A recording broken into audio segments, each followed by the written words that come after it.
안녕하세요. 대기업에서 자동차 산업과 2차 전지를 담당하고 있는 한주입니다. 자, 오늘 화승 R&A 함께 보도록 하겠습니다. 오늘 지금 촬영 시간 기준으로 해서 상한가를 기록을 했습니다.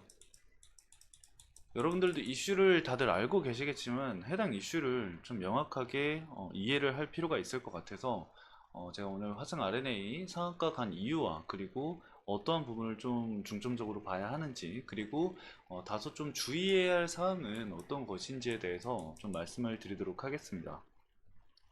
단순히 지금 여러분들이 알고 계시는 거는 현대모비스의 지분 투자를 아마 생각하시는 분들이 많으실 겁니다. 2.63%를 과거에 이 현대모비스가 이 화성 R&A에 지분 투자를 진행을 했습니다. 블록딜로 물량을 가져갔었는데 아직 그 물량을 보유를 하고 있다라고 하고요.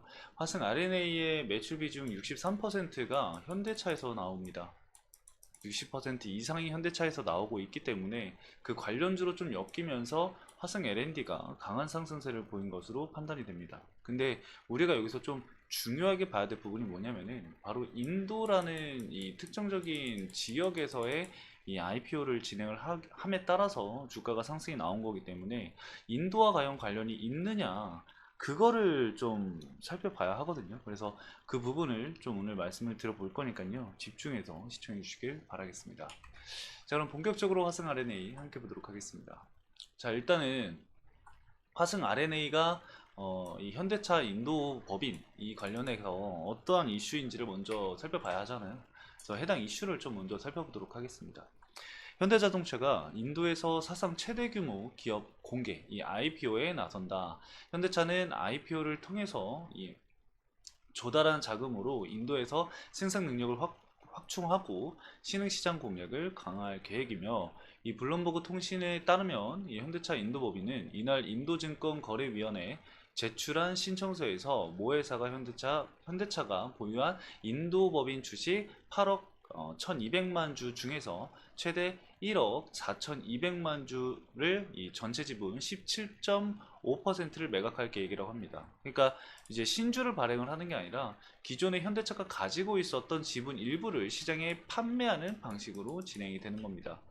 회사가 최대 300억 달러 기업 가치를 인정받아서 25억 원에서 30억 달러 자금을 조달하는 것을 목표로 하고 있는 상황이고, 이대로 IPO가 성사가 된다고 한다면 2022년 24억 5천만 달러를 조달하며 역대 최대 IPO를 기록을 한 인도 국영보험사인 인도생명보험공사를 기록을 넘어설 예정이라고 합니다. 현대차는 1996년 인도법인을 설립을 해서 현재는 첸나이 제1, 2공장을 운영을 하고 있는 상황이고요. 현대차는 인도 시장에서 일본 스즈키와 인도 합작사인 마루티 스키지에 이어 시장 점유율 2위를 기록하고 있는 상황이고, 현대차 인도법인은 매출액 2조 7,675억 원, 순이익 2,673억 원을 낸 상황입니다. 전년 동기 대비해서 매출액은 13.2%, 순이익은 21%가 증가를 하면서 이 인도 법인이 굉장히 중요한 상황인 거죠. 그래서 자금 조달을 받게 될 경우에는 최대 현대차의 기업 가치가 10조 이상의 늘어날 수 있다라는 분석이 현재 나오고 있는 상황이죠. 그래서 현재 주가 가치 대비해서 최소 18%, 많게는 29%까지 상승 여력이 있다라고 얘기가 나오고 있는 상황입니다. 그래서 그로 인해서 이 현대차에 납품하고 있는 자동차 부품주들 역시 호재로 지금 반영이 되고 있는 상황인데요. 그래서 지금 이 화성 R&A도 마찬가지로 이 현대차에 납품을 진행을 하고 있고 부품주의다 보니까 관심이 시장에서 쏠렸겠죠. 근데 이제 중요한 게 뭐냐면은 우리가 이런 부분들을 좀 체크를 해봐야 합니다. 어떤 부분이냐면은 일단은 인도 법인이 있는지를 체크를 해봐야겠죠. 체크를 해보면은 화성 R&A는 인도 법인이 존재합니다. 여러분들도 뭐 알고 계시겠지만 인도 법인이 존재하죠. 보면은 인도 법인이 중요합니다. 자, 인도 법인이 확인이 되고 그 현대그룹차가 이 현대모비스를 통해서 이 화승 R&A의 지분 2.63%를 가지고 있다 보니까 관련주로 좀 강하게 부각을 받은 부분은 있습니다. 그쵸? 그래서 해당 내용을 살펴보면은 이 현대모비스가 지분 투자를 한 화승 R&A 또한 이번 소식에 주목을 받고 있고, 지난 2017년도에 현대모비스가 현대그룹차의 핵심 협력사로 알려진 화승 R&A의 지분을 매입해 아직까지 보유 중이다라는 내용이 있습니다.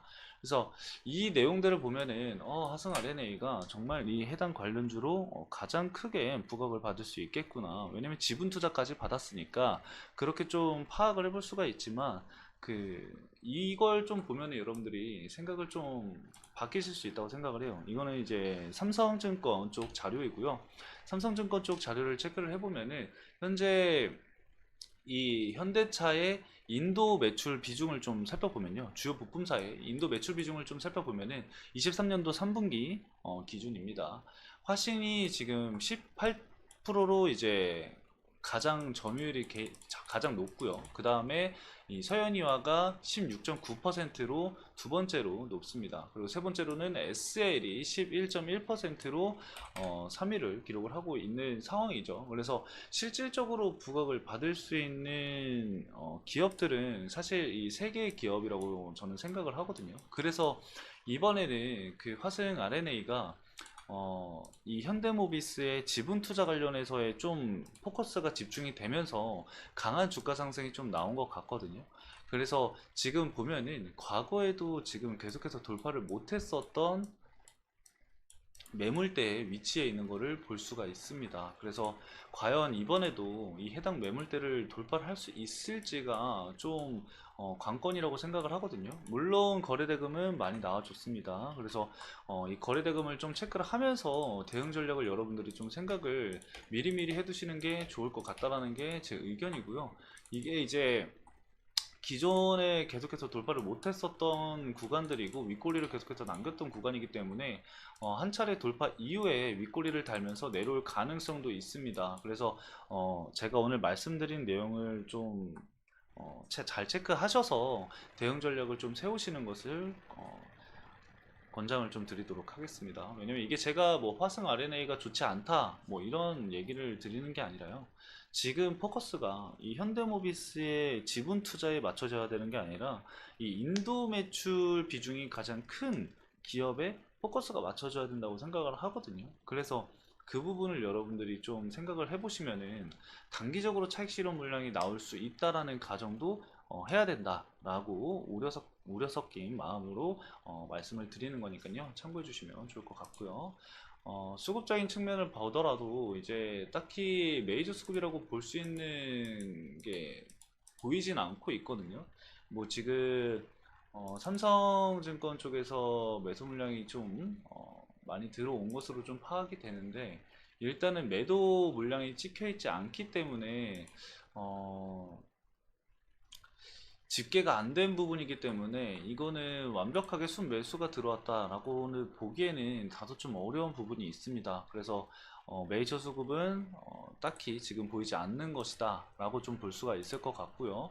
키움증권 물량이 가장 많은 것으로 보이니까 개인들의 투매가 나오는 시점을 여러분들 좀 주의하실 필요가 있겠습니다. 자, 오늘 간단하게 여기까지 좀 말씀을 드리면서 마치도록 하겠습니다. 오늘 내용도 시청해주신 여러분들 감사합니다.